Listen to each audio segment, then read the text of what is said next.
person to handle. The COVID-19 pandemic that greatly hit the world had social, economic and health effects, prompting the entire world to adjust and come up with new working strategies.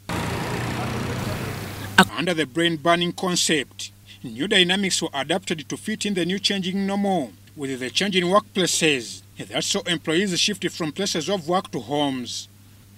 And I think there's big lessons that can be taken from the COVID experience, where workplaces have adapted, put in health and safety measures. One of the findings in the report was how positive that's been from workers' perspective. Despite the change in working places and environment, a case study on the change in working places in the post-COVID-19 era revealed the challenges in the health status of workers even away from workplaces.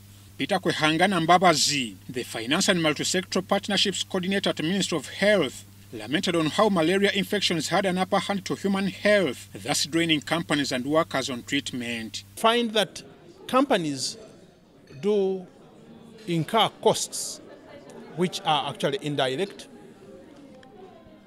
During this time when this person is suffering from malaria, if they are not paying for the health insurance, therefore the cost of treatment, then they are paying for the cost of absence.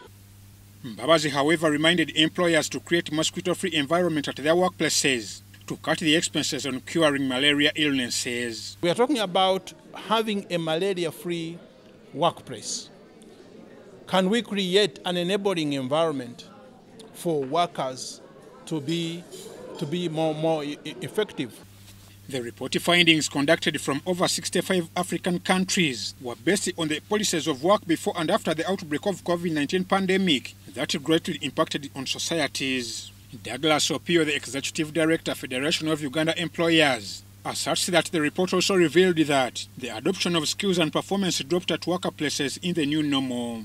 The survey actually shows that almost all employers were affected in one way or another by COVID, but more directly and in a negative way, 9 out of 10 companies have been adversely affected by COVID-19. So the effect of the pandemic has literally not spared any single company.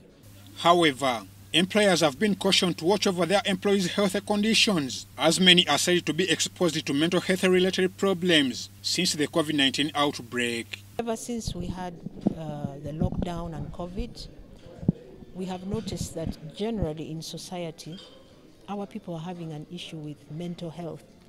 Mental health problems have increased, there is stress. I'm Ivan Juko for UBC News.